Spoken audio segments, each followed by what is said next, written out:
কবিগুরু রবীন্দ্রনাথ ঠাকুরের নারী। কণ্ঠে আমি কবিতা দাস।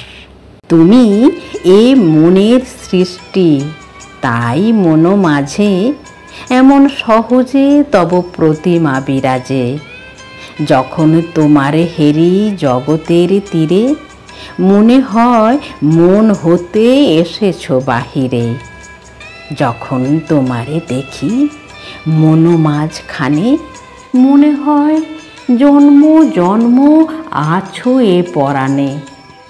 মানসী রূপিণী তুমি, তাই দিশে দিশে সকল সৌন্দর্য সাথে যাও মিলে মিশে।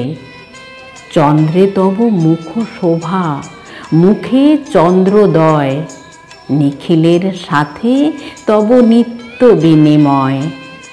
মনের অনন্ত তৃষ্ণা মরে বিশ্ব ঘুরি, মিশায় তোমার সাথে নিখিল মাধুরী। তারপরে মন গড়া দেবতারে মন, ইহকাল পরকাল করে সমর্পণ।